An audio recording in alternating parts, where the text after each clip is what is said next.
आप सभी को जय मसीह की।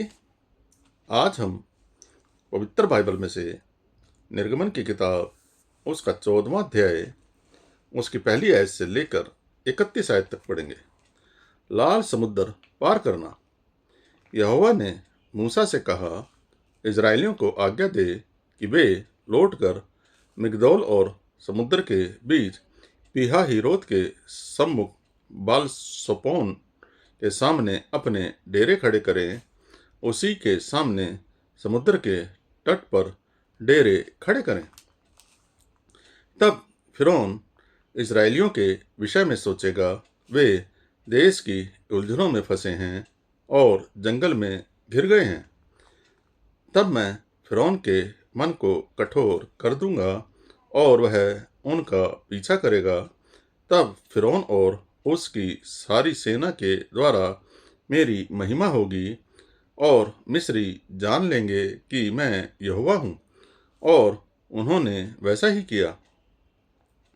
जब मिस्र के राजा को यह समाचार मिला कि वे लोग भाग गए, तब फिरौन और उसके कर्मचारियों का मन उनके विरुद्ध पलट गया और वे कहने लगे, हमने यह क्या किया कि इजरायलियों को अपनी दास्ता से छुटकारा देकर जाने दिया। तब उसने अपना रथ जुतवाया और अपनी सेना को संग लिया। उसने 600 अच्छे से अच्छे रथ वरन मिस्र के सब रथ लिए और उन सबों पर सरदार बिठाए। और यहोवा ने मिस्र के राजा फिरौन के मन को कठोर कर दिया, इसलिए उसने इजरायलियों का पीछा किया, परंतु इजरायली बेखटके निकले चले जाते थे।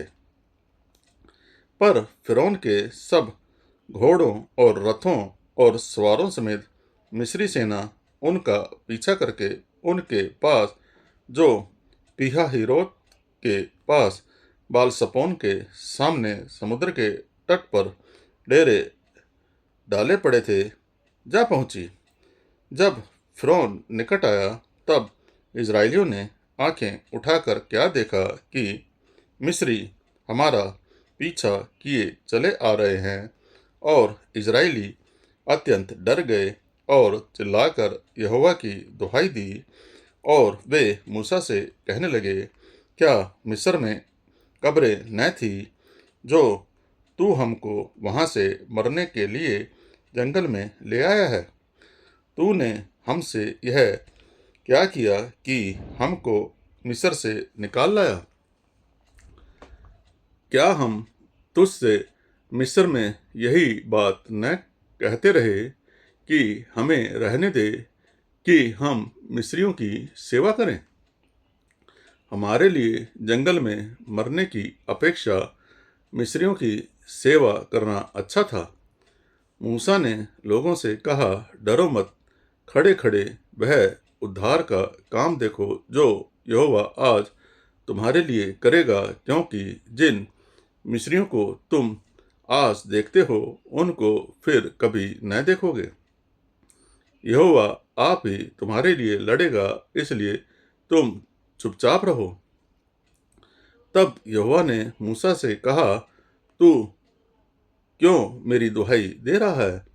इजरायलियों को आज्ञा दे कि यहाँ से कूच करें। और तू अपनी लाठी उठाकर अपना हाथ समुद्र के ऊपर बढ़ा और वह दो भाग हो जाएगा। तब इजरायली समुद्र के बीच होकर स्थल ही स्थल पर चले जाएंगे। और सुन, मैं आप मिस्रियों के मन को कठोर करता हूँ और वे वहाँ भी उनका पीछा करेंगे। तब फिरौन और उसकी सारी सेना और रथों और सवारों का विनाश द्वारा मेरी महिमा होगी। और जब फिरौन और उसके रथों और सवारों पर विजय द्वारा मेरी महिमा होगी, तब मिस्री जान लेंगे कि मैं यहोवा हूँ।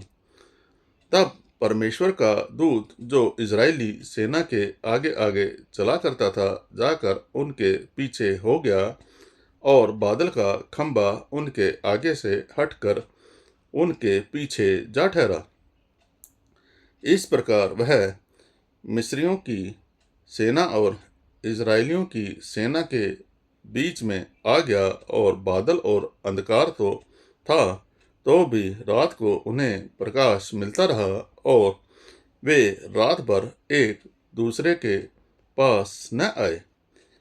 तब मूसा ने अपना हाथ समुद्र के ऊपर बढ़ाया, और यहोवा ने रात भर प्रचंड पुरवाई चलाई, और समुद्र को दो भाग करके जल ऐसा हटा दिया जिससे उसके बीच सूखी भूमि हो गई। तब इजरायली समुद्र के बीच स्थल ही स्थल पर होकर चले, और जल उनकी दाहिनी और बाईं ओर दीवार का काम देता था। तब मिस्री अर्थात फिरौन के सब घोड़े, रथ और सवार उनका पीछा किए हुए समुद्र के बीच में चले गए।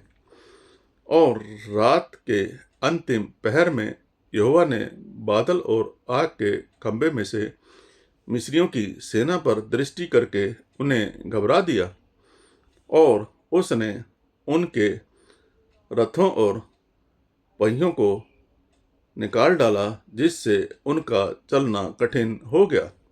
तब मिस्री आपस में कहने लगे, आओ हम इजरायलियों के सामने से भागें, क्योंकि यहोवा उनकी ओर से मिस्रियों के विरुद्ध युद्ध कर रहा है। फिर यहोवा ने मूसा से कहा, अपना हाथ समुद्र के ऊपर बढ़ा कि जल मिस्रियों और उनके रथों और सवारों पर फिर बहने लगे। तब मूसा ने अपना हाथ समुद्र के ऊपर बढ़ाया, और भोर होते होते क्या हुआ कि समुद्र फिर ज्यों का त्यों हो गया, और मिस्री उल्टे भागने लगे, परंतु यहोवा ने उनको समुद्र के बीच ही में झटक दिया, और जल के पलटने से जितने रथ और सवार इजरायलियों के पीछे समुद्र में आए थे, वे सब वरन फिरौन की सारी सेना उसमें डूब गई, और उसमें से एक भी न बचा। परंतु इजरायली समुद्र के बीच स्थल ही स्थल पर होकर चले गए, और जल उनकी दाहिनी और बाईं दोनों ओर दीवार का काम देता था। इस प्रकार यहोवा ने उस दिन इजरायलियों को मिस्रियों के वश से छुड़ाया, और इजरायलियों ने मिस्रियों को समुद्र के तट पर मरे पड़े हुए देखा। और यहोवा ने मिस्रियों पर जो अपना पराक्रम दिखलाया था, उसको देखकर इजरायलियों ने यहोवा का भय माना, और यहोवा पर और उसके दास मूसा पर भी विश्वास किया। परमेश्वर अपने इस कलाम के पढ़े जाने और सुने जाने पर आशीष देवे। आमीन।